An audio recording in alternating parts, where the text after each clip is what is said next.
Hello friends, welcome to the defence target by Sangam sir. आज का हमारा टॉपिक है ई 6वीं शताब्दी ईसा पूर्व में सामाजिक एवं धार्मिक आंदोलन। तो इस टॉपिक का हमारा पहला सब टॉपिक बनता है बौद्ध धर्म के बारे में। तो इसमें हम कंप्लीटली बौद्ध धर्म को देखेंगे। नेक्स्ट वीडियो में हम जैन धर्म को देखेंगे। ऐसे ही हम सारे धर्मों को देख लेंगे। अगर आप चैनल पर पहली बार विजिट कर रहे हैं तो चैनल को सब्सक्राइब कर लिए, क्योंकि आगे वाली सीरीज जो मार्क्स बूस्टर सीरीज हम चला रहे हैं, तो आने वाली वीडियोज में आपको नोटिफिकेशन मिलता रहेगा। तो लेट्स स्टार्ट अवर टॉपिक बौद्ध धर्म।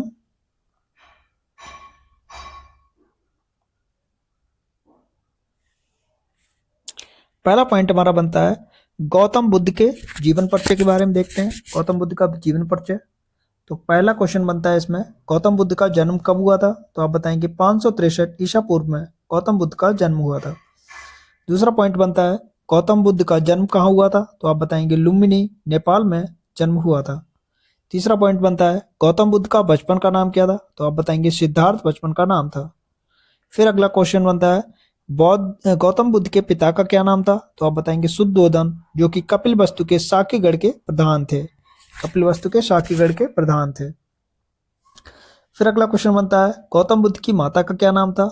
तो माता का नाम आप बताएंगे माया देवी। माया देवी अथवा महामाया, जो कि कोलिय गणराज्य की कन्या थी। नेक्स्ट क्वेश्चन बनता है गौतम बुद्ध का बचपन में पालन पोषण किसने किया था? तो आप बताएंगे मौसी प्रजापति गौतमी ने उनका पालन पोषण किया था। गौतम बुद्ध का विवाह किसके साथ हुआ था? तो आप बताएंगे यशोधरा के साथ हुआ था, जिसके अन्य नाम है गोपा, बिंबा और बद्धकचना। ये यशोधरा के दूसरे नाम थे। फिर अगला क्वेश्चन बनता है गौतम बुद्ध के पुत्र का क्या नाम था? तो आप बताएंगे राहुल पुत्र का नाम था। फिर अगला क्वेश्चन बनता है गौतम बुद्ध के प्रमुख आचार्य कौन कौन से थे? तो आप आचार्य बताएंगे वैशाली के अलार कलाम थे, जो कि सांख्य आचार्य थे, एवं राजगृह के रुद्र कराम पुत्र। ठीक है, रुद्र कराम पुत्र ये राजगृह के थे। फिर अगला क्वेश्चन बनता है गौतम बुद्ध के घोड़े का नाम क्या था? तो आप बताएंगे कंथक घोड़े का नाम था। अगला क्वेश्चन है गौतम बुद्ध के सारथी का क्या नाम था? तो आप बताएंगे चन्ना सारथी का नाम था। फिर अगला क्वेश्चन बनता है गौतम बुद्ध की मृत्यु किस अवस्था में हुई? तो 80 वर्ष की अवस्था में उनकी मृत्यु हो गई थी। फिर अगला क्वेश्चन आता है गौतम बुद्ध की मृत्यु कब हुई? तो आप बताएंगे 483 ईसा पूर्व में। कब? 483 ईसा पूर्व में उनकी मृत्यु हो गई थी। फिर अगला क्वेश्चन आता है गौतम बौद्ध ग्रंथों ने बुद्ध के शरीर त्याग को क्या संज्ञा दिया? तो महापरिनिर्वाण की संज्ञा दी है बौद्ध ग्रंथों ने बुद्ध के शरीर त्यागने की प्रक्रिया को। नेक्स्ट क्वेश्चन आता है आपके पास, गौतम बुद्ध का महापरिनिर्वाण किस राज्य में हुआ? तो आप बताएंगे मल्लगढ़ राज्य में उनका महापरिनिर्वाण हुआ था। गृह त्याग के पश्चात गौतम बुद्ध ने किस नदी के तट पर अपने आभूषण एवं राजसीय वस्त्र का उतार किया? वह बिच्छू वस्त्र धारण किए। अनोमा नदी के तट पर उन्होंने बिच्छू वस्त्र धारण किए थे। नेक्स्ट है गौतम बुद्ध ने किस आयु में गृह त्याग किया था? तो आप बताएंगे 29 वर्ष की आयु में गृह त्याग किया था। फिर अगला क्वेश्चन आता है बौद्ध ग्रंथों ने बुद्ध के गृह त्याग को क्या नाम दिया? तो आप बताएंगे महाविनिष्क्रमण बुद्ध के गृह त्याग की प्रक्रिया को कहा जाता है। अगला क्वेश्चन बनता है गौतम बुद्ध को किस आयु में ज्ञान प्राप्त हुआ था? तो ज्ञान 35 वर्ष की आयु में प्राप्त हुआ था।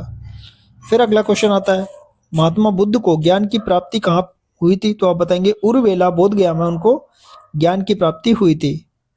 फिर अगला क्वेश्चन आता है गौतम बुद्ध को किस नदी तट पर एवं किस वृक्ष के नीचे ज्ञान प्राप्त हुआ था? तो आप बताएंगे निरंजना नदी के तट पर पीपल वृक्ष के नीचे उनको ज्ञान की प्राप्ति हुई थी। नेक्स्ट है ज्ञान प्राप्ति के पश्चात गौतम बुद्ध क्या कहलाए? तो आप बताएंगे बुद्ध या तथागत कहलाए। क्या? बुद्ध एवं तथागत कहलाए। फिर अगला क्वेश्चन बनता है आपके पास ज्ञान प्राप्ति के पश्चात महात्मा बुद्ध ने अपना प्रथम उपदेश कहाँ दिया था? तो आप बताएंगे ऋषिपत्तन या सारनाथ वाराणसी में उन्होंने पहला उपदेश दिया था।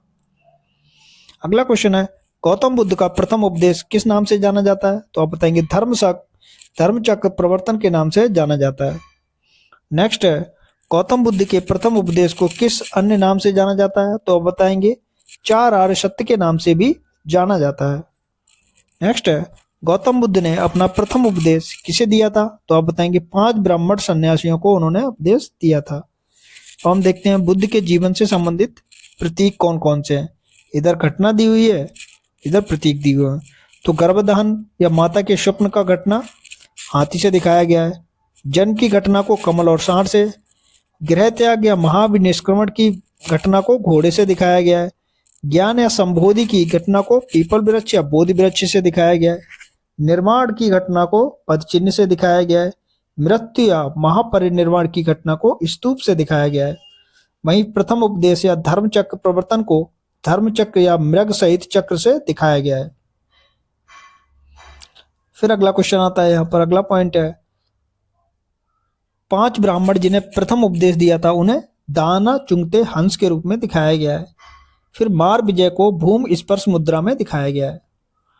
अगला क्वेश्चन यहाँ से बनता है, बुद्ध ने अपना सर्वाधिक उपदेश किस स्थान पर दिया? तो आप बताएंगे श्रावस्ती कौशल राज्य में सबसे अधिक उपदेश उन्होंने दिए थे।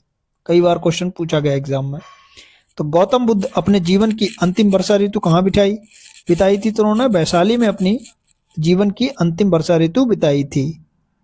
अगला क्वेश्चन है, गौतम बुद्ध द्वारा बौद्ध धर्म में दीक्षित किया जाने वाला अंतिम व्यक्ति कौन है? तो सुबुद्ध है। कौन? सुबुद्ध अंतिम व्यक्ति था।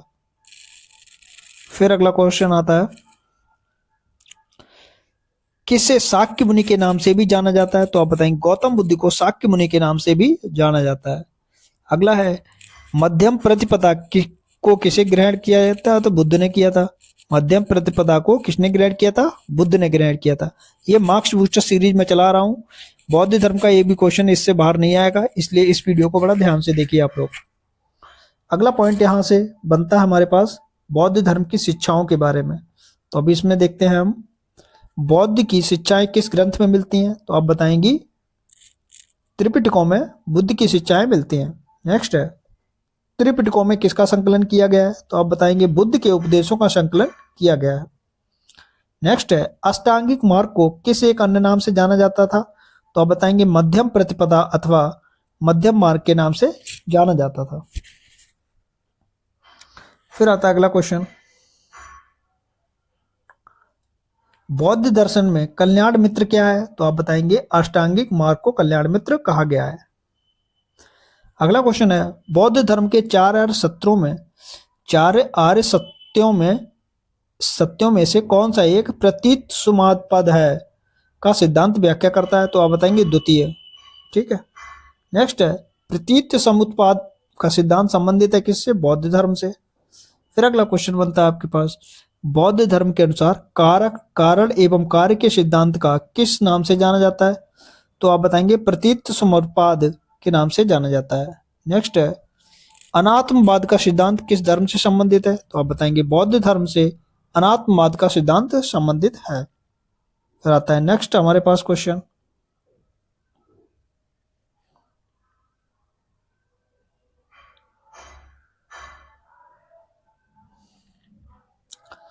संसार अस्थिर और क्षणिक है, इस सिद्धांत का विचार कहाँ से प्राप्त होता है? तो आप बताएंगे बौद्ध दर्शन या क्षणिकवाद से हमको ये प्राप्त होता है।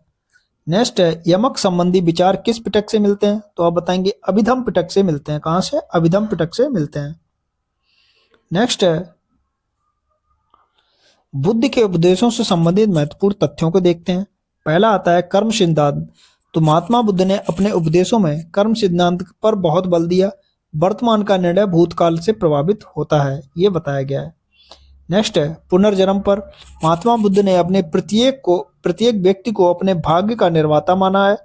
उनका कहना है कि अपने पूर्व कर्मों का फल भोगने के लिए मानव को बार बार संसार में जन्म लेना पड़ता है। फिर आता है मोक्ष के बारे में उन्होंने क्या कहा था? तो मोक्ष के बारे में बताया था, निर्वाण के बारे में। बुद्ध ने बताया कि निर्वाण की प्राप्ति प्रत्येक मनुष्य के जीवन का अंतिम लक्ष्य है। इससे उनका तात्पर्य यह था कि मनुष्य को सांसारिक इच्छा भोग लिप्सा का परित्याग कर देना चाहिए। महात्मा बुद्ध ने इसे शांति की वह अवस्था माना है जो कभी भंग नहीं होती है। फिर ईश्वर के बारे में क्या व्यक्तित्व थे उनके? तो उन्होंने बताया था कि बुद्ध ने ईश्वर के अस्तित्व को न स्वीकार किया है और ना ही उसे नकारा है। बुद्ध के अस्तित्व की उलझन में वे नहीं पड़े, वो ईश्वर के अस्तित्व की उलझन में नहीं पड़े हैं। फिर अगला है वेद के बारे में उनका क्या कहना था। तो महात्मा बुद्ध ने वेदों की प्रामाणिकता को स्पष्ट रूप से नकारा है। बुद्ध ने वेदों की प्रामाणिकता को स्पष्ट रूप से नकारा है। फिर आता है समानता के बारे में उन्होंने क्या कहा है। तो महात्मा बुद्ध समाज में ऊंच नीच के कट्टर विरोधी थे। उनके शिष्यों में सभी वर्णों के लोग थे और वे सब समान आदर की दृष्टि से देखे जाते थे। इसी कारण बौद्ध धर्म को लोकतांत्रिक धर्म भी कहा गया है। अब नेक्स्ट पॉइंट हमारे पास बनता है बौद्ध धर्म के त्रिरत्न कौन कौन से थे, है ना। यहाँ से कई क्वेश्चन बनते हैं। बौद्ध धर्म के त्रिरत्न थे बुद्ध, धम्म और संघ। क्या है? बुद्ध, धम्म और संघ। फिर हम देखते हैं बौद्ध धर्म के 4 आर्य सत्य कौन कौन थे। तो 4 आर्य सत्य हैं दुख समुदाय, दुख निरोध और दुख निरोध गामिनी प्रतिपदा। ये 4 आर्य सत्य हैं। अब हम देखते हैं बौद्ध धर्म के अष्टांगिक मार्ग कौन कौन से थे। तो अष्टांगिक मार्ग थे सम्यक दृष्टि, सम्यक संकल्प, सम्यक वाक, सम्यक कर्मांत, सम्यक आजीव, सम्यक व्यायाम, सम्यक स्मृति और सम्यक समाधि। तो सम्यक दृष्टि में बोला गया वस्तु की वास्तविकता स्वरूप की समझ होनी चाहिए। सम्यक संकल्प में राग द्वेष लोभ हिंसा से मुक्त विचार होने चाहिए। सम्यक वाक में कटु वचनों का त्याग के बारे में बताया गया है। सम्यक कर्मांत में सत्कर्मों का अनुसरण बताया गया है और सम्यक जीवन में सदाचार से युक्त आजीविका के बारे में बताया गया है। फिर आता है सम्यक व्यायाम में मानसिक एवं शारीरिक रूप से स्वस्थ के रूप में बताया गया है। सम्यक स्मृति के रूप में सात्विक भाव के बारे में बताया गया है। सम्यक समाधि में एकाग्रता के बारे में बताया गया है। ये बौद्ध धर्म के अष्टांगिक मार्ग थे। अब हम देखते हैं बौद्ध दर्शन में क्या क्या बातें कही गई हैं। तो बौद्ध दर्शन में पहला आता है अनीश्वरवाद। तो ईश्वर की सत्ता में विश्वास नहीं करना, ये अनीश्वरवाद दर्शन में बताया गया है। फिर दूसरा दर्शन देता है बौद्ध धर्म शून्यवाद। तो संसार की समस्त वस्तुएं या पदार्थ से सत्ताहीन है या शून्य है। फिर तीसरा आता है अनात्मवाद। आत्मा की स्थायी सत्ता की अस्वीकृति बताई है। आत्मा की स्थायी सत्ता की अस्वीकृति बताई है। फिर चौथा आता है क्षणिकवाद। संसार की समस्त वस्तुएं क्षणिक हैं, ये बात बताई गई है बौद्ध दर्शन में।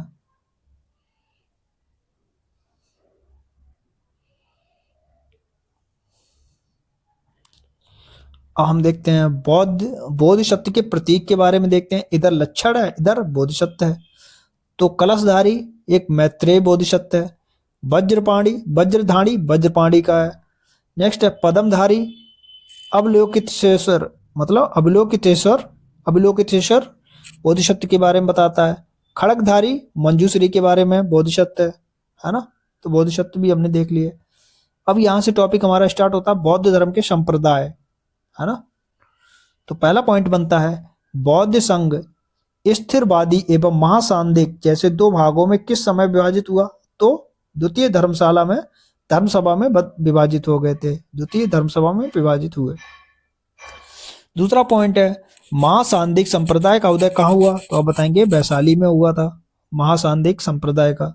नेक्स्ट है किस बौद्ध आचार्य ने तिब्बत में बौद्ध धर्म के वज्रयान ब्रजयान संप्रदाय की स्थापना की थी। तो आप बताएंगे पद्म संभव ने ब्रज संप्रदाय की स्थापना की थी। अगला क्वेश्चन है महायान बौद्ध मत की 2 दार्शनिक शाखाएं थी। किस दार्शनिक शाखा का संबंध महायान संप्रदाय से था।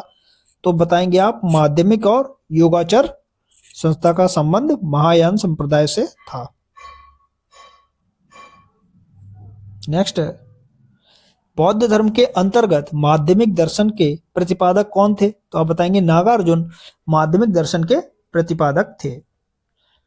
महायान में शून्यवाद का प्रतिपादक कौन था। तो आप बताएंगे नागार्जुन शून्यवाद के प्रतिपादक थे। नेक्स्ट है बौद्ध धर्म महायान और हीनयान में किस शासक के शासनकाल के दौरान विकसित हुआ। तो कनिष्क के शासनकाल में महायान और हीनयान विकसित हुए थे। नेक्स्ट है बुद्ध को ईश्वर के रूप में पूजने वाला कौन सा संप्रदाय था। तो महायान संप्रदाय बुद्ध को ईश्वर के रूप में पूजने वाला संप्रदाय था। फिर आता है अगला क्वेश्चन बौद्ध धर्म का हीनयान संप्रदाय बुद्ध के संदर्भ में विश्वास करता था। कैसे? तो गौतम बुद्ध एक महामानव है किंतु अवतार नहीं है, इसके बारे में हीनयान संप्रदाय बताता है। नेक्स्ट है, बौद्ध धर्म के हीनयान और महायान संप्रदायों में सर्वाधिक मौलिक अंतर कौन सा था? तो देवी देवताओं की पूजा। क्या? देवी देवताओं की पूजा, ये प्राथमिक अंतर था। नेक्स्ट है, बौद्ध धर्म का सर्वस्तित्ववादी संप्रदाय किस क्षेत्र में प्रबल था? तो मथुरा एवं कश्मीर में प्रबल था। मथुरा और कश्मीर में प्रबल था। अब हम देखते हैं प्रमुख बौद्ध संप्रदाय कौन कौन से थे। तो पहला है, हीनयान संप्रदाय की दो शाखाएं थी। हीनयान संप्रदाय की दो शाखाएं थी। पहली शाखा कौन सी है? वैभाषिक। तो वैभाषिक शाखा में क्या बताया गया है? यह संप्रदाय विभाषा शास्त्र पर आधारित था। इस संप्रदाय के प्रमुख आचार्य वसुमित्र और बुद्धदेव थे, है ना। वसुमित्र और बुद्धदेव हीनयान शाखा के वैभाषिक शाखा से प्रभावित थे। दूसरा आता है सौत्रांतिक। सौत्रांतिक शाखा जो हीनयान की थी, इसमें इस संप्रदाय का आधार सुत्त पिटक था। यह संप्रदाय बाह्य जगत के अस्तित्व को स्वीकार करते थे, परंतु बाह्य जगत का ज्ञान प्रत्यक्ष रूप से संभव नहीं है ना। ये दूसरा है। अब आते हैं महायान शाखाएं। महायान संप्रदाय की दो शाखाएं कौन सी थी? माध्यमिकवाद, जिसको शून्यवादी भी बोलते हैं, और दूसरी शाखा थी विज्ञानवाद। तो माध्यमिकवाद या शून्यवाद शाखा में इसके प्रवर्तक नागार्जुन थे। इस मत को सापेक्षवाद भी कहा गया है। दूसरा विज्ञानवाद शाखा के प्रवर्तक मैत्रेयनाथ थे। इस मत के विकास में असंगत या वसुबंध ने भी योगदान दिया। असंग एवं वसुबंध ने भी योगदान दिया है। योग और आचार पर विशेष बल देने के कारण इस मत को योगाचार भी कहा गया है। तो महायान संप्रदाय की विज्ञानवाद शाखा को योगाचार भी कहा गया है। अब हम देखते हैं बुद्ध धर्म। बुद्ध के पूर्व अन्य धार्मिक संप्रदाय कौन कौन से थे, उसको देखते हैं। बुद्ध के पूर्व अन्य धार्मिक संप्रदाय, इधर संप्रदाय इधर संस्थापक है। तो आजीवक संप्रदाय, भाग्यवादी जिसको बोला गया, उसके संस्थापक थे मखली गोसाल। कौन? मखली गोसाल।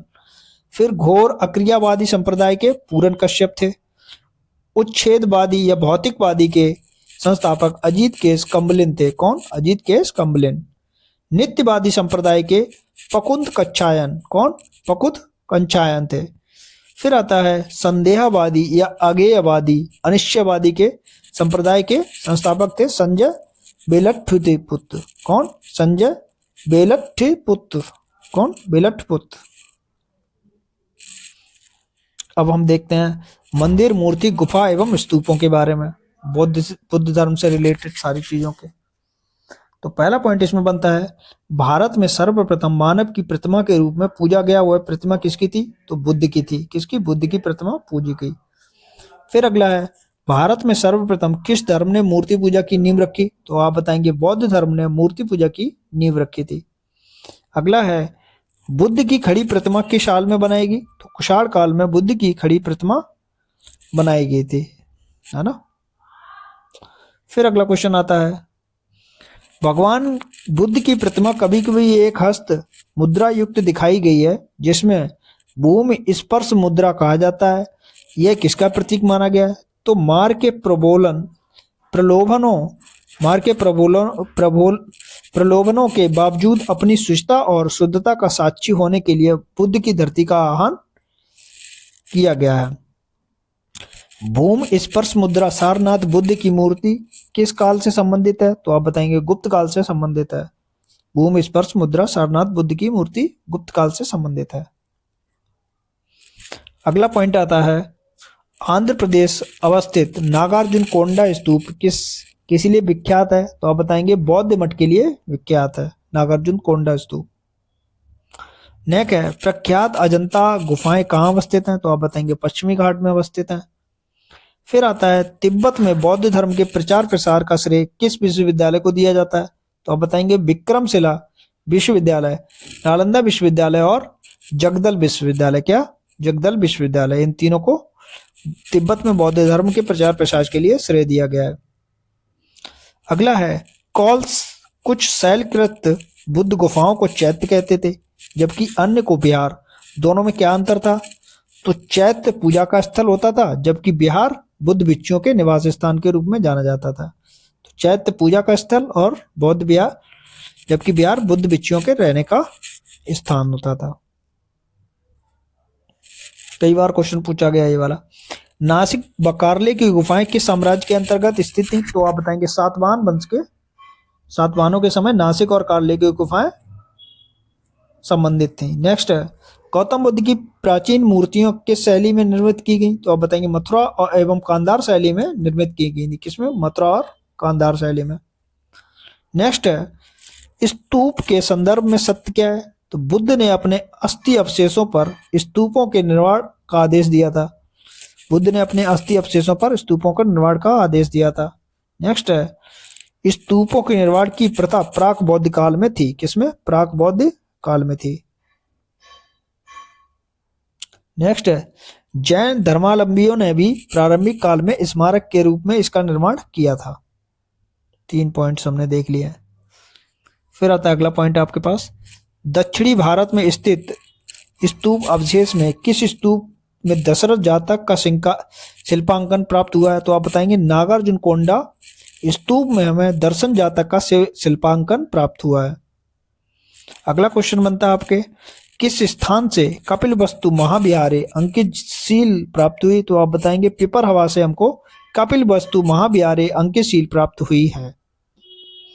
फिर अगला क्वेश्चन आता है, किस शासक ने सर्वप्रथम भगवान बुद्ध की मानव कृति अपनी स्वर्ण मुद्रा में अंकित कराया? तो आपने कनिष्क प्रथम ने भगवान बुद्ध की मानव कृति अपनी स्वर्ण मुद्रा में अंकित कराया था। किसने? कनिष्क प्रथम ने।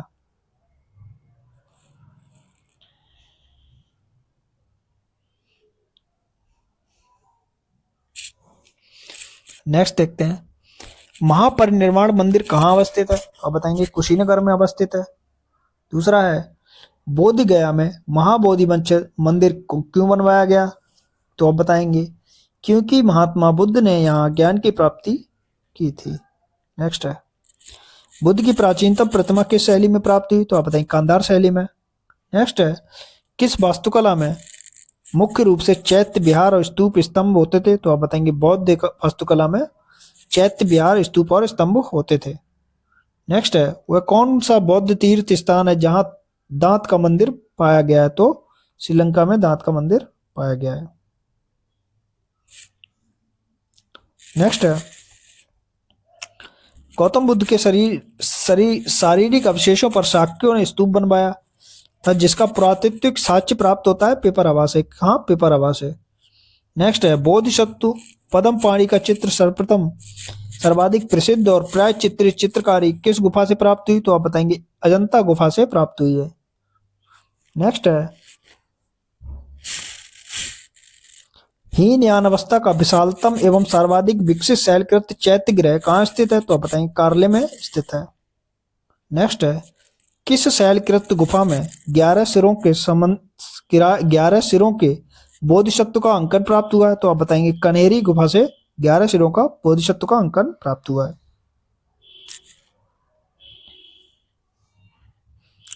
नेक्स्ट है, बौद्ध संरचना धमेक स्तूप कहाँ अवस्थित है? तो धमेक स्तूप सारनाथ में अवस्थित है। नेक्स्ट है, बोरो बहादुर बौद्ध मंदिर कहाँ स्थित है? तो आप बताएंगे जावा इंडोनेशिया में बोरोबुदुर बौद्ध मंदिर स्थित है।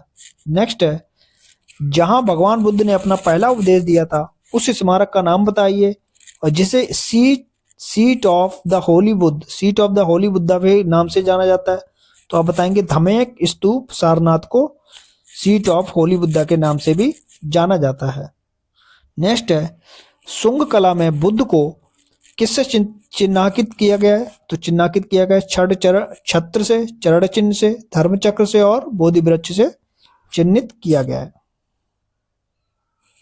नेक्स्ट है, स्मारकों में हीनयान कालक्रम का सबसे विस्तृत एवं विकसित चैत्य कौन सा है? तो आप बताएंगे कारले।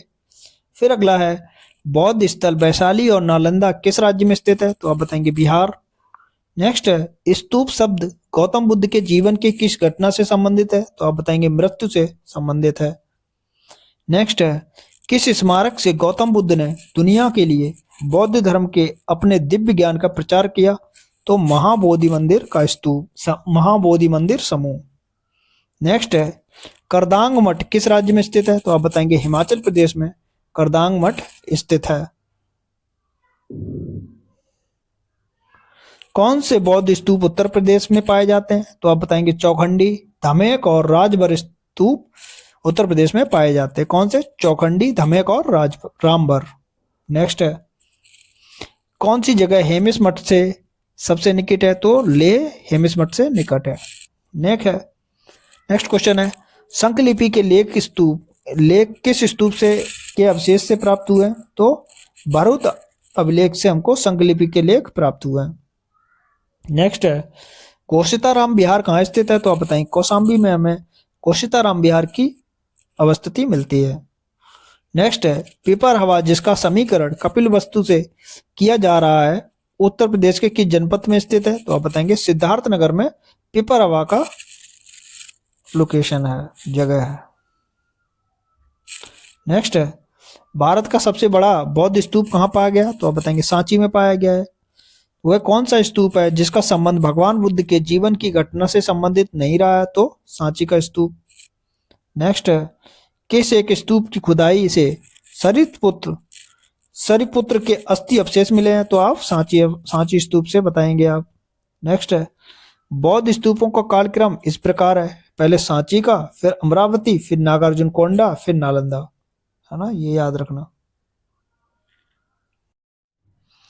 अगला क्वेश्चन देखते हैं जेतवन बिहार का प्रतिनिधित्व कौन सा स्थान करता है? तो सहेत करता है। कौन? सहेत। अगला क्वेश्चन है बौद्ध भिक्षुओं के निवास के लिए वैशाली में लिच्छवियों ने किस विहार का निर्माण कराया था? तो आप बताएंगे कुटाग्र गृहशाला। किसकी? कुटाग्र गृहशाला।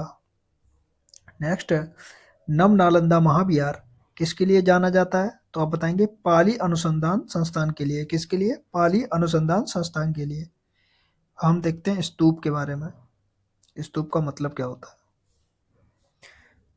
स्तूप का शाब्दिक अर्थ होता है किसी वस्तु का ढेर, अर्थात मिट्टी के ऐसे चबूतरे से जिसका निर्माण मृतक की चिता के ऊपर समाधि के रूप में किया जाता था। स्तूप को प्रमुख 4 भागों में बांटा जा सकता है ना। तो पहला है शारीरिक स्तूप। इस स्तूप में बुद्ध के शारीरिक अवशेष, केश, दंत आदि को रखा जाता था, इसमें शारीरिक स्तूप कहते हैं। फिर दूसरा स्तूप होता है परिभोगिक स्तूप। इस स्तूप में महात्मा बुद्ध द्वारा उपयोग की गई वस्तुओं जैसे भिक्षा पात्र, पादुका, जीवर, संघाटी आदि को रखा जाता था। ये परिभोगिक स्तूप था। तीसरा स्तूप है उद्देश्य का स्तूप। इस स्तूप का संबंध बुद्ध के जीवन से जुड़ी घटनाओं की स्मृति से जुड़े स्थानों से है। फिर है पूजार्थक स्तूप। इस स्तूप का निर्माण भगवान बुद्ध के पूजा के लिए धनवान व्यक्तियों द्वारा कराया जाता था। नेक्स्ट है स्तूप के महत्वपूर्ण भाग कौन कौन से हैं? वेदिका जिसको रेलिंग बोलते हैं, इसका निर्माण स्तूप के बाहरी हिस्से में स्तूप की सुरक्षा के लिए किया जाता था। फिर आता है मेधी। मेधी मतलब कुर्सी। मेधी पर ही स्तूप का मुख्य हिस्सा निर्मित होता था। फिर आता है अंड। यह स्तूप का अर्धगोलाकार हिस्सा होता है तो उसको अंड बोलते हैं। फिर आता है हर्मिका। हर्मिका स्तूप के शिखर का अस्थि को रखा जाता था। स्तूप के शिखर पर अस्थि को रखा जाता था, उसको हर्मिका बोलते थे। फिर आता है छत्र। धार्मिक चिन्ह का प्रतीक इसी पे होता है। फिर आता है सोपान। यह स्तूप की मेदी या कुर्सी पर चढ़ने या उतरने की सीढ़ी होती थी, उसको सोपान बोलते हैं। अब देखते हैं बौद्ध विहार एवं संघ, है ना। इधर दानदाता का नाम है, फिर विहार का नाम है, फिर स्थान है। तो बिंबिसार ने कौन सी विहार दिया था? तो बेलुवन और सीतावन बिंबिसार के टाइम पर, और स्थान है राजगृह। फिर आता है विशाखा, क्योंकि प्रसेनजीत शासक था, इसने दिया था पुब्बाराम और पूर्वाराम राजगृह में ही। फिर आता है अनाथ पिंडक, जिसको सुद्दत भी बोलते हैं, इसने जेतवन विहार दिया था श्रावस्ती में। फिर अगला आता है अनाथ पिंडक, जिसको शुद्धत बोलते हैं, इसने जेतवन श्रावस्ती दिया था। फिर आता है न्याय ग्रोथ तथा मल्लिका, इन्होंने न्योग्रोथ धाम या मल्लिका राम श्रावस्ती में दिया था इन्होंने। श्रेष्ठी घोषित या उदयन शासक था, इसने घोषिताराम पावरिया आम्र विहार जो कि कौशाम्बी में ये दान किया था। फिर आता है आम्रपाली, आम्रपाली ने आम्रपाली वन दिया था, वैशाली में स्थित है ये। अब नेक्स्ट देखते हैं प्राचीन स्मारक और संबंध, मुख्य विशेषता क्या है वहां की। तो पहला आता है सांची स्तूप, सांची स्तूप में सरिपुत्र तथा मदगलायन की अस्थि के अवशेष हैं, किसके, सरिपुत्र तथा मदगलायन, ठीक है। नालंदा सबसे ऊंचा बौद्ध स्मारक है। जुन्नार में बर्तुल विन्यास का चैत्य गृह है। फिर आता है एलोरा, एलोरा में हिंदू बौद्ध और जैन धर्मों का प्रतिनिधित्व है एलोरा में। अब नेक्स्ट टॉपिक इसी के अंदर आता है बौद्ध संगति से संबंधित तथ्य। तो प्रथम बौद्ध संगीति के समय ही बुद्ध के उपदेशों को आनंद ने सुत्त पिटक तथा उपाली ने विनय पिटक के नाम से संकलित किए थे, ठीक है। आनंद ने सुत्त पिटक के नाम से तथा उपाली ने विनय पिटक के नाम से संकलित किया था बुद्ध के उपदेशों को। फिर द्वितीय पॉइंट है द्वितीय बौद्ध संगीति के समय ही बौद्ध भिक्षुओं में मतभेद के कारण बौद्ध संघ स्थविर और मासांगिक में विभाजित हो गया था द्वितीय संगति के समय। फिर तीसरा है तृतीय बौद्ध संगीति के समय मोगली पुत्तिस ने अभिधम्म पिटक का संकलन किया एवं कथा वस्तु नामक ग्रंथ का संकलन किया था तृतीय बौद्ध संगति में। फिर चतुर्थ बौद्ध संगति के समय बौद्ध संघ हीनयान तथा महायान में महायान संप्रदायों में विभक्त हो गया। हीनयानी स्थिरवादी तथा महायानी ही मासांगिक कहलाए, ठीक है। अब नेक्स्ट बहुत इंपॉर्टेंट टॉपिक यहाँ से बनता है बौद्ध संगीतियों के बारे में देखते हैं, कई बार क्वेश्चन यहाँ एग्जाम में पूछे जाते हैं यहाँ से। तो प्रथम बौद्ध संगीति राजगृह सप्तपर्णी गुफा में हुई थी 483 ईसा पूर्व में। महाकश्यप अध्यक्ष थे और अजातशत्रु उस समय शासक थे। द्वितीय बौद्ध संगीति वैशाली में हुई थी 383 ईसा पूर्व में। इसके अध्यक्ष थे साब कमीर या सर्वकामी, इसके शासक थे कालाशोक। तृतीय बौद्ध संगीति पाटिलपुत्र में हुई थी 247 ईसा पूर्व में। इसके अध्यक्ष थे मोंगलीपुत्तिस और शासक अशोक थे। फिर आता है चतुर्थ बौद्ध संगीति जो कि कुंडल वन कश्मीर में प्रथम ईस्वी में हुई थी प्रथम शताब्दी में। इसके शासक थे इसके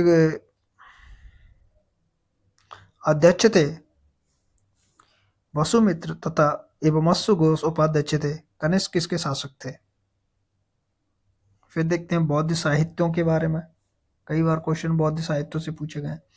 बौद्ध संगीतियों में संकलित किए गए ग्रंथ को त्रिपिटक कहा गया है, जिनकी संख्या 3 थी। कौन कौन से त्रिपिटक थे। तो पहला था सुत्त पिटक, इस पिटक में महात्मा बुद्ध के उपदेशों और वचनों का संग्रह है, किसमें, सुत्त पिटक में। फिर है विनय पिटक, तो विनय पिटक में इस पिटक में संघ संबंधी नियम तथा दैनिक जीवन संबंधी आचार विचार विधि निषेधों आदि का संग्रह है, किसमें, विनय पिटक में। फिर अभिधम पिटक में क्या है, तो इस पिटक में बौद्ध धर्म के दार्शनिक सिद्धांतों का संग्रह है, किसमें, अभिधम पिटक में। नेक्स्ट क्वेश्चन आता है आपके पास महायान शाखा का साहित्य किस भाषा में लिखा गया है, तो आप बताएंगे संस्कृत में लिखा गया है। फिर आता है महेंद्र बंधन द्वारा रचित मित्त विलास प्रसन्न में किस संप्रदायों का उल्लेख है, तो आप बताएंगे बौद्धों एवं कपालिकों का उल्लेख है। नेक्स्ट है सर एडविन अर्नाल्ड की पुस्तक द लाइट ऑफ एशिया किस पर आधारित है, तो आप बताएंगे ललित बिस्तर पर, किसके, ललित बिस्तर पर आधारित है। नेक्स्ट है ब्रजजेतिका नामक ग्रंथ बौद्ध धर्म के किस संप्रदाय से संबंधित है, तो आप बताएंगे महायान से। नेक्स्ट है सुवर्ण प्रवास सूत्र पुस्तक किस धर्म से संबंधित है, तो आप बताएंगे बौद्ध धर्म से संबंधित है। कौन सी, सुवर्ण प्रवास सूत्र। नेक्स्ट है बौद्ध धर्म से संबंधित रचना कौन सी है, बारेवु जातक, दशरथ जातक एवं शिव जातक, ये बौद्ध धर्म से संबंधित रचनाएं हैं। नेक्स्ट है किस बौद्ध धर्म में अनेक प्राचीन लिपियों की सूची प्राप्त होती है, तो आप बताएंगे ललित विस्तार से अनेक प्राचीन लिपियों की सूची प्राप्त होती है। नेक्स्ट है महायान संप्रदाय का सर्वाधिक महत्वपूर्ण ग्रंथ कौन सा है, तो आप बताएंगे प्रज्ञापारमिता। क्या है, प्रज्ञापारमिता महायान संप्रदाय का सर्वाधिक महत्वपूर्ण ग्रंथ है। हम देखते हैं नेक्स्ट क्वेश्चन।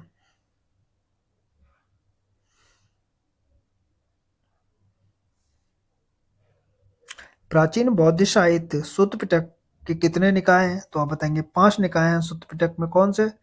दीघ निकाय, फिर आता है मंजिम निकाय, फिर आता है संयुक्त निकाय, फिर आगुंतर निकाय, फिर खुद्दक निकाय। ये 5 सुत्त पिटक के निकाय हैं। फिर अगला क्वेश्चन बनता है, प्राचीन भारत के अष्ट सहित्रिका प्रज्ञा पारमिता साहित्य की मुख्य विषय वस्तु क्या है? तो आप बताएंगे बौद्ध शक्तियों द्वारा विकसित आध्यात्मिक सिद्धांत। क्या? बौद्ध शक्तियों द्वारा विकसित आध्यात्मिक सिद्धांत। नेक्स्ट है, स्तूप एवं चैत्य निर्माण के निर्देश तथा इनमें स्थापित करने के लिए बुद्ध के अवशेषों को लेकर विवाद का विवरण सर्वप्रथम कहाँ मिलता है? तो आप बताएंगे महापरिनिब्बाण सूत्र में। किसमें? महापरिनिब्बाण सूत्र में मिलता है। नेक्स्ट है, बौद्ध धर्म के पवित्र ग्रंथों पर लिखी गई विस्तृत टीकाएं, उपदेश शास्त्र तथा विभाष शास्त्र किस प्रकार तैयार की गई थी? तो आप बताएंगे कनिष्क के संरक्षण में आयोजित चतुर्थ बौद्ध संगीति में तैयार की गई थी। क्या? टीकाएं और उपदेश। ठीक है।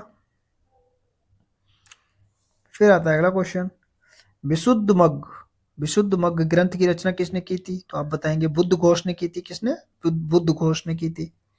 फिर आता है विनय पिटक के भाग दीघ निकाय पर टीका किसने लिखा? तो बुद्ध घोष ने विनय पिटक के भाग दीघ निकाय पर टीका लिखा था। नेक्स्ट है, ब्रजशेतिका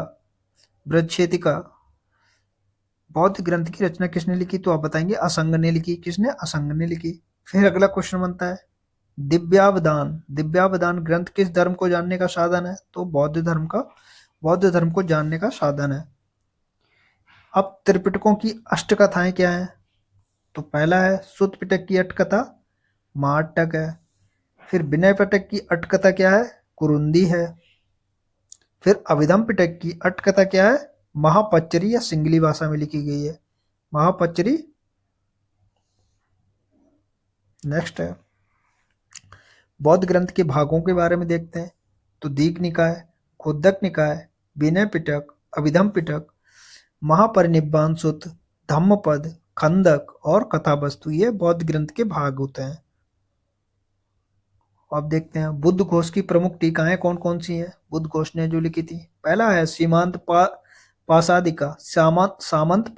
पासादिका, विनय पिटक पर टीका है ये। नेक्स्ट है खनक वितरणी विलासिनी। क्या? खनक वितरणी विलासिनी, जो कि विनय पिटक के पति मोक्ष पर टीका है एक। फिर अगला है सुमंगल विलासिनी, सुत्त पिटक के दीघ निकाय पर एक टीका लिखा गया है। फिर आता है सांग पक्कासिनी।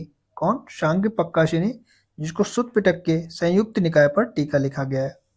फिर अगला है मनोरथ पूर्णी, सुत्त पिटक के अगुंतर निकाय पर टीका लिखा गया है।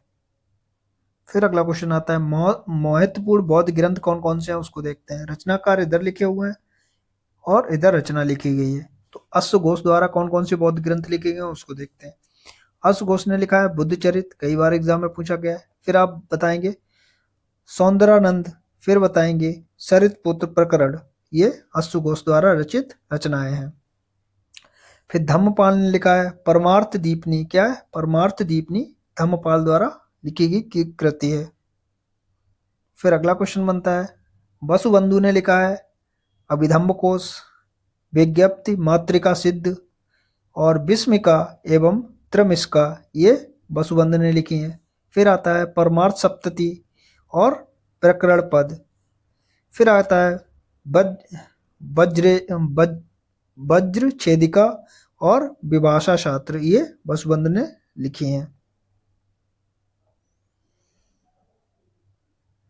नेक्स्ट देखते हैं असंग द्वारा रचित कौन सी कृति है? तो आप बताएंगे पंचभूम, योगाचार, भूमिशास्त्र, अभिधम्म समुच्चय, महायान सूत्रालंकार और प्रकरण आर्यवाचा, ये असंग द्वारा लिखी गई कृतियां हैं। नेक्स्ट है मैत्रेय नाथ ने धर्म धर्मांत विभंग लिखा है और मनुष्यांत विभंग लिखा है। किसने? मैत्रेय नाथ ने। यहां से कई बार क्वेश्चन पूछे गए हैं कि ये किसकी कृति है। नागार्जुन ने लिखी है माध्यमिक कारिका, युक्ति पुष्टिका, युद्ध षष्टिका, सुनीता सप्तति, सप्त सहस्त्रा, विग्रहवर्तनी और अष्ट सह प्रज्ञा पारमिता। आर्यदेव ने चतुशतक लिखा है।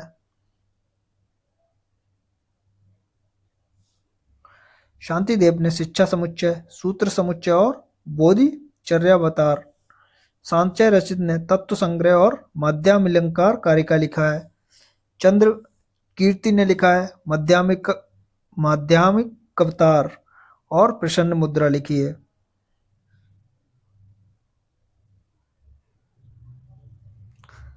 तिग्नांग ने लिखा है प्रमाण समुच्चय और न्याय प्रवेश लिखा है। देव शर्मा ने विज्ञान काय लिखा है। धर्म कीर्ति ने न्याय बिंदु, प्रमाणवर्तिक लिखा है और बाद न्याय लिखा है। विमुखनी, प्रतिमोक और दंतवंश भी धर्म कीर्ति ने लिखा है। अगला क्वेश्चन, यहाँ से कई बार नागसेन की कृति पूछी गई, तो आप बताएंगे मिलिंद पानो। मिलिंद के प्रश्न ये नागसेन ने लिखे हैं। बौद्ध भिक्षु महानाम, ये दीपवंश और महावंश लिखे हैं इन्होंने। महाकश्यायन ने नेति प्रकरण या नेति गंध लिखा है। उपतिस्स ने महाबोधि वंश, बोधि वंश के बारे में लिखा है। बच्चिकार धूप वंश कृति इनकी है, बच्चिकार की। फिर बुद्ध घोष ने विशुद्ध भग या हीनयान की कृति लिखी है, बुद्ध घोष ने। अब नेक्स्ट बनता है इसमें टॉपिक बौद्ध धर्म से संबंधित प्रश्न, है ना, उसको देखते हैं। पहला आता है, भारतीय कला में बुद्ध के जीवन की किस घटना का चित्रण मृग सहित चक्र द्वारा दिखाया गया है? तो आप बताएंगे प्रथम उपदेश। बुद्ध ने अपना प्रथम उपदेश सारनाथ के मृग दाव या हिरन वन में दिया था, इसलिए उसको मृग सहित चक्र का प्रतीक के रूप में दिखाया गया है। नेक्स्ट है, गौतम बुद्ध कौशाम्बी किसके राज्यकाल में आए थे? तो आप बताएंगे उदयन के कार्यकाल में कौशाम्बी आए थे। फिर अगला क्वेश्चन बनता है, बोध गया में बोधि वृक्ष अपने वंश की किस पीढ़ी का है? तो पंचम पीढ़ी का है। नेक्स्ट देखते हैं, कौन सा बौद्ध पर्वत निरंजना नदी के तट पर अवस्थित है? तो आप बताएंगे बोध गया निरंजना नदी के तट पर अवस्थित है। नेक्स्ट देखते हैं, बुद्ध के जीवन काल में ही कौन संघ का प्रमुख बनना चाहता था? तो आप बताएंगे देवदत्त बुद्ध के जीवन में ही संघ का प्रमुख बनना चाहता था। नेक्स्ट है, बौद्ध संघ में भिक्षुणी के रूप में स्त्रियों के प्रवेश की अनुमति बुद्ध द्वारा किस स्थान पर दी गई थी? तो आप बताएंगे वैशाली में दी गई थी। फिर अगला क्वेश्चन बनता है, प्राचीन भारत के बौद्ध मठों में परावरण या परवज्जा नामक समारोह क्यों आयोजित किया जाता था? तो आप बताएंगे वर्षा ऋतु के दौरान मठों में प्रवास के समय भिक्षुओं द्वारा किए गए अपराधों को की स्वीकारोक्ति का अवसर होता था। किसना? अपराधों की स्वीकारोक्ति का अवसर होता था।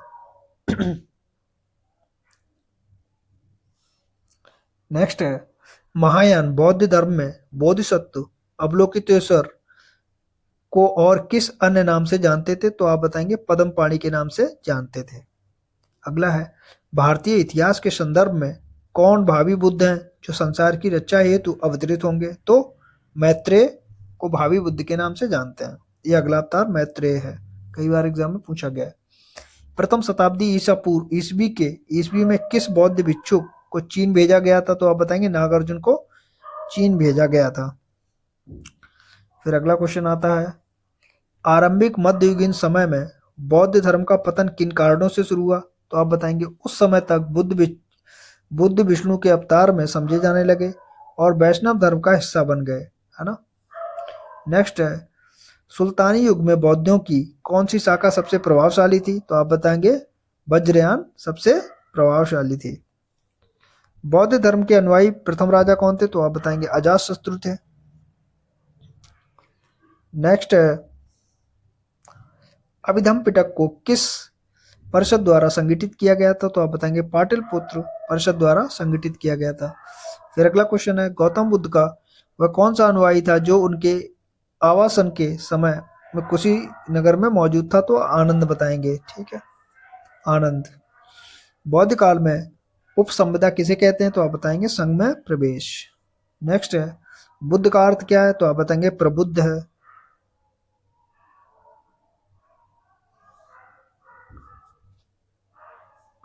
बौद्ध मत तथा जैन मत के संदर्भ में सत्य कथन क्या है? तो आप बताएंगे जाति व्यवस्था के संबंध में दोनों एक ही दृष्टिकोण है, दोनों का एक ही दृष्टिकोण है। दूसरा, गौतम बुद्ध तथा महावीर दोनों ही जन्म से क्षत्रिय थे। और तीसरा है दोनों ही अहिंसा में विश्वास रखते थे। अगला पॉइंट है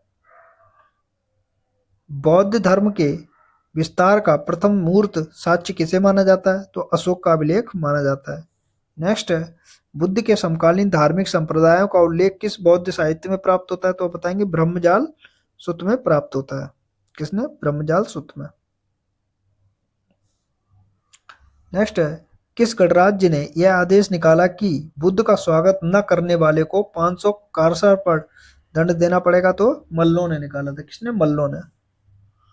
फिर अगला है क्षत्रिय वंशज होने के आधार पर किसने बुद्ध के अस्थि अवशेषों में हिस्सेदारी का दावा किया? तो अजातशत्रु ने किया था। किसने? अजातशत्रु ने। वह कौन सा ग्रंथ है जिसमें बुद्ध की कुशीनगर की अंतिम यात्रा का वर्णन है? तो महापरिनिर्वाण सूत्र में उनकी अंतिम यात्रा का वर्णन दिया गया है। बौद्धियों का वह धर्म ग्रंथ जिसमें गौतम बुद्ध के पूर्ववर्ती जन्मों की कथाएं संकलित हैं वह क्या कहलाता है? जातक कथाएं कहलाती हैं। कई बार एग्जाम में पूछा गया है। नेक्स्ट देखते हैं बौद्ध भिक्षुणी संघ में सर्वप्रथम किस महिला ने प्रवेश किया? तो आप बताएंगे महाप्रजापति गौतमी, जो कि भगवान बुद्ध की मौसी जी थी। नेक्स्ट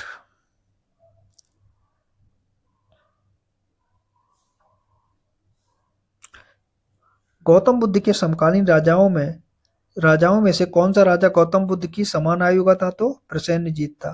कौन? प्रसेनजीत। नेक्स्ट है अवंती में बौद्ध धर्म का प्रचार किसने किया था? तो महाकात्यायन ने किया था। किसने? महाकात्यायन ने। बुद्ध का प्रसिद्ध शिष्य आनंद का संबंध किस गणराज्य से था? तो आप बताएंगे मल्ल से था। किससे? मल्ल से। नेक्स्ट है शाक्य मुनि बुद्ध के जन्म स्थल का उल्लेख करने वाला प्राचीनतम अभिलेख साक्ष्य कहाँ से प्राप्त हुआ? तो आप बताएंगे रुमेनदेही से। किसने? रुमेनदेही से प्राप्त हुआ था। नेक्स्ट है बोधि प्राप्त करने से पूर्व ज्ञान की खोज में सिद्धार्थ गौतम किन आचार्यों के पास गए थे? तो आलर कलाम के पास गए थे और रुद्रक रामपुत्र के साथ के पास गए थे। नेक्स्ट है बुद्ध का महापरिनिर्वाण मगध के किस शासक के काल में हुआ था? तो आप बताएंगे अजातशत्रु के शासनकाल की घटना है। नेक्स्ट है किस वृक्ष के नीचे रानी माया देवी ने गौतम बुद्ध को जन्म दिया था? तो आप बताएंगे साल वृक्ष के नीचे महामाया ने गौतम बुद्ध को जन्म दिया था। नेक्स्ट है बौद्ध धर्म की नींव किन 4 महान सच्चाइयों एवं 8 अंगीय पथ पर आधारित है, जिसे कहते हैं 4 आर्य सत्य और अष्टांगिक मार्ग के नाम से जानते हैं। अगला है बौद्ध ग्रंथों का अध्ययन करने के लिए विजयवाड़ा में कौन सा चीनी विद्वान रहा? तो जुआंगजांग कहलाता है। कौन? जुआंगजांग। अगला है गौतम बुद्ध ने अपने उपदेशों में किस जनसाधारण की भाषा का प्रयोग किया? तो आप बताएंगे पाली भाषा का प्रयोग किया। अगला है श्रावस्ती में मैखरी घोषाल हलाहल की कार्यशाला में ठहरते थे, वह महिला किस समुदाय से संबंधित थी? तो कुमार समुदाय से थी। अगला है क्षत्रिय वंशज होने के आधार पर किसने बुद्ध के अस्थि अवशेषों को में हिस्सेदारी का दावा किया था? तो आप बताएंगे अजातशत्रु ने। किस ग्रंथ में कपालिकों, पशुपतों और बुद्धों के भ्रष्ट आचरण का वर्णन है? तो आप बताएंगे मत विलास प्रहसन में इसका उल्लेख मिलता है। नेक्स्ट है भगवापी क्षत्रियो अहमपी, मतलब भगवान इंद्र भी क्षत्रिय थे, मैं भी क्षत्रिय हूँ, यह कथन किसका है? तो अजातशत्रु हर्यक वंश का इसका है। नेक्स्ट है गौतम बुद्ध के जीवन से जुड़े अष्टमहा स्थान कौन कौन से हैं? तो आप बताएंगे लुम्बिनी, गया, सारनाथ, कुशीनगर, श्रावस्ती, संकास्य और राजगृह और वैशाली, ये अष्टमहा स्थान है। नेक्स्ट है बौद्ध परंपरा के अनुसार किसका बाल बच्चक से बाल रक्षिका में परिवर्तन हो गया? तो तारा देवी का हुआ था। नेक्स्ट है बौद्ध मत में पति मोक्ष से क्या अभिप्राय है? तो संघ के निकाय किससे संबंधित है। नेक्स्ट है बौद्ध धर्म का सर्वाधिक पवित्र एवं महत्वपूर्ण त्योहार किस दिन मनाया जाता है? तो आप बताएंगे वैशाख पूर्णिमा के दिन मनाया जाता है। नेक्स्ट है बौद्ध धर्म के उपोसथ से क्या तात्पर्य है? तो आप बताएंगे यह भिक्षुओं द्वारा प्रत्येक पखवाड़े में चंद्र, पूर्ण चंद्र एवं नवचंद्र रात्रियों में एकत्रित होने के अवसर पर किए जाने वाला अपराध स्वीकारोक्ति कृत्य था। नेक्स्ट है, बौद्ध मत में उपसंपदा पद से क्या तात्पर्य था? तो आप बताएंगे बौद्ध मत में आरंभिक धर्म परिवर्तन ही बौद्ध मत में उपसंपदा पद से तात्पर्य रखता था। हम देखते हैं नेक्स्ट क्वेश्चन। अगला क्वेश्चन आता है, बौद्ध श्रमणों के आहार संबंधी अनुसंधान में बौद्ध भिक्षुओं को किस प्रकार की अनुमति थी? तो आप बताएंगे भिक्षा मांगने की अनुमति थी, भोज के निमंत्रण स्वीकार करने की और मठ के भेंट ग्रहण करने की। नेक्स्ट है, बौद्ध धर्म की विशेषताओं में कौन सी एक विशेषता है जो जैन धर्म से भिन्न भिन्न करती है? तो अत्यधिक सुख और आत्मनिग्रह दोनों का तिरस्कार ये बौद्ध धर्म की विशेषता है जो कि जैन धर्म से अलग करती है। नेक्स्ट है, अनेक प्रारंभिक बौद्ध ग्रंथों में वर्णित 4 वर्णों का सोपान क्रम क्या है? तो आप बताएंगे खतिया, फिर ब्राह्मण और बैश्य और शुद्ध, ये 4 वर्णों का सोपान क्रम है। नेक्स्ट है, गौतम बुद्ध के अनुसार किसके अनुसरण से निर्माण की प्राप्ति होती है? तो आप बताएंगे अष्टांगिक मार्ग के द्वारा निर्माण की प्राप्ति होती है। नेक्स्ट है, परंपरा अनुसार थेरीवादी संप्रदाय के प्रवर्तक महाकच्चायन कहाँ के निवासी थे? तो आप बताएंगे अवंती के निवासी थे। अगला है, महासंधिकों के अनुसार जीव किससे निर्मित है? तो आप बताएंगे पंचधर्म से निर्मित है। नेक्स्ट है, प्राचीन बौद्ध साहित्य में जीवक का उल्लेख किस रूप में किया गया है? तो आप बताएंगे एक वैद के रूप में किया गया है। नेक्स्ट है, वज्रयान बौद्ध धर्म में बुद्ध बोधिसत्व की संगिनी किसे कहा गया है? तो तारा देवी का कहा गया है, तारा देवी को। नेक्स्ट है, बौद्ध ग्रंथ दीघ निकाय का लिखित टीकाएं कौन सी हैं? तो आप बताएंगे सुमंगल विलासिनी एवं सामंत पासाटिका। ठीक है, ये 2 लिखित टीकाएं हैं। नेक्स्ट है, बौद्ध धर्म की किस शाखा में अनात्म सिद्धांत एवं पुगदल को मान्यता प्रदान की गई है? तो आप बताएंगे सर्वास्तिक में। किसमें? सर्वास्तिक में। नेक्स्ट है, प्रारंभिक बौद्ध साहित्य में वर्धमान का उल्लेख किस नाम से हुआ है? तो आप बताएंगे निगंठनानाथ पुत्र से। किसमें? निगंठनानाथ पुत्र से।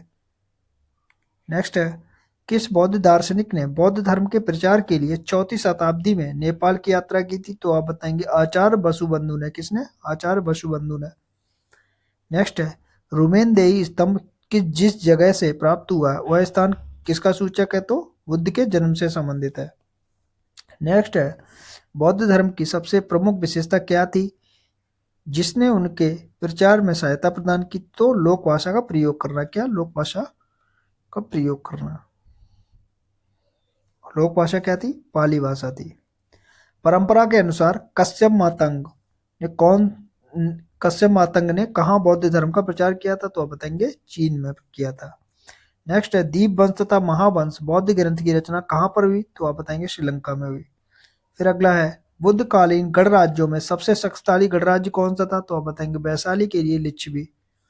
फिर अगला है, वर्तमान विश्व के किस कारण बौद्ध धर्म का ऋणी है? तो माध्यम मार्ग के कारण विश्व बौद्ध धर्म का ऋणी है। नेक्स्ट है,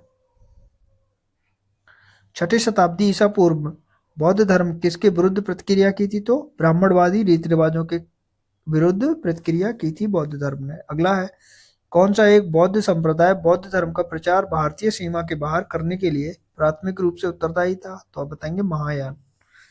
अगला है, किस बौद्ध ग्रंथ में शाक्यों को ओकाक या इक्ष्वाकु वंशज बताया गया है? इक्ष्वाकु वंशज किसको बताया? तो महावंश तथा सुमंगल विलासिनी में ये चीज बताई गई है। नेक्स्ट है, किस बौद्ध ग्रंथ में शाक्यों को उत्तम तथा शिवाकु वंशीय क्षत्रिय बताया गया? तो बताएंगे सुत्त निपात ग्रंथ में शाक्यों को उत्तम तथा इक्ष्वाकु वंश का क्षत्रिय बताया गया है। किसमें? सुत्त निपात ग्रंथ में। फिर आता है अगला क्वेश्चन, विविध देखते हैं। पहला क्वेश्चन बनता है विविध में, दक्षिण पूर्व एशिया में प्रथम हिंदू राज्य कौन सा था? तो आप बताएंगे श्रीविजय। फिर अगला क्वेश्चन आता है, बौद्ध मान्यता के अनुसार किस देवता ने 3 बार बुद्ध से प्रार्थना की थी कि अपने ज्ञान के प्रवेश को आगे आकर चारों दिशाओं में फैलाएं? तो ब्रह्मा ने यह प्रार्थना की थी। अगला है 6वीं शताब्दी ईसा पूर्व में उच्छेदवाद या अनाहिलेस अनाहिलेशनिज्म के भौतिकवादी दर्शन के प्रस्तावक कौन थे? तो आप बताएंगे अजीत केशकम्बलेन। कौन? अजीत केशकम्बलेन इसके प्रवर्तक थे, प्रस्तावक थे। नेक्स्ट है आजीवक संप्रदाय के अनुयायियों को किन अन्य नामों से भी जाना जाता था? तो आप बताएंगे हत्थापलेसड़ और एक दंडिक का हत्थापलेखड़ और एक दंडिक के नाम से जाना जाता था। अगला है 6वीं शताब्दी ईसा पूर्व में उदित होने वाले धार्मिक आंदोलनों में कौन सा आचार्य निशांत भौतिकवादी था? तो आप बताएंगे अजीत केशकम्बलेन आचार्य निशांत भौतिकवादी थे। नेक्स्ट है हेमवत संप्रदाय बौद्ध धर्म के किस संप्रदाय की एक शाखा थी? तो आप बताएंगे महासांगिक संप्रदाय की एक शाखा थी। अगला क्वेश्चन आता है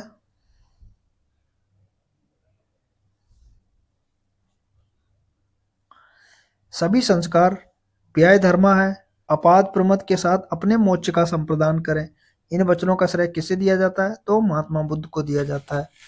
नेक्स्ट है कौन सा एक बौद्ध संप्रदाय था जिनकी मान्यता था कि दृश्य जगत में सारभूत अंश पूर्णतः क्षणिक नहीं है अपितु व्याप्त रूप से विद्यमान रहते हैं? ये सर्वास्तिकवादिन्य के कथन थे ये।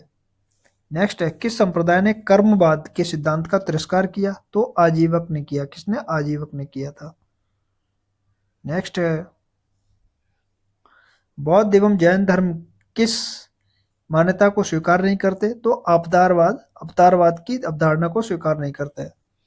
नेक्स्ट है भगवान बुद्ध के जन्म एवं मृत्यु की तिथियों के निर्धारण में किस परंपरा का अधिक महत्व है? तो सिंगली परंपरा, महावंश एवं दीपवंश का अधिक महत्व है। नेक्स्ट है किस युग में ब्राह्मण क्षत्रियों की तुलना में हीन माने जाते थे? तो बौद्ध युग में ब्राह्मण क्षत्रियों की तुलना में हीन माने जाते थे।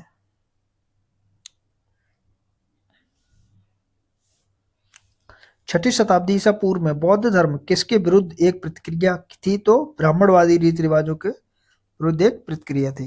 नेक्स्ट है बुद्ध के पंचशील सिद्धांत का सर्वप्रथम वर्णन कहाँ मिलता है? तो आप बताएंगे छांदोग्य उपनिषद में पंचशील सिद्धांत का वर्णन मिलता है। अगला है अनात्मवाद को और किस अन्य नाम से जाना जाता है? तो आप बताएंगे नैरात्मवाद के नाम से जाना जाता है। किसके? नैरात्मवाद के नाम से। बौद्ध स्तूप जो विश्व का सबसे विशाल तथा अपने प्रकार का एकमात्र स्तूप निर्माण शैलेंद्र राजाओं ने मध्य जावा इंडोनेशिया में कराया था, उस स्तूप का नाम क्या था? तो बोरोबुदुर स्तूप उसका नाम था, जो कि इंडोनेशिया में अवस्थित है। भारत का आइंस्टीन किसे कहा जाता है? तो नागार्जुन को कहा जाता है। सहरपा का संबंध किस धर्म से है? तो आप बताएंगे बौद्ध धर्म से है। मानव व्यक्तित्व 5 स्कंदों से निर्मित है, यह सिद्धांत किस धर्म में संबंधित है? तो आप बताएंगे बौद्ध धर्म से संबंधित है।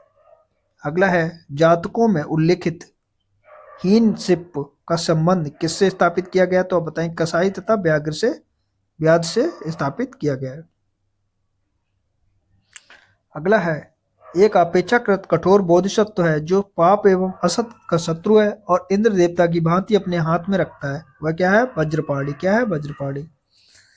बौद्ध धर्म के उद्भव के लिए प्रमुख रूप से उत्तरदायी कारण कौन थे? तो लोहे के बढ़ते हुए प्रयोग का प्रभाव।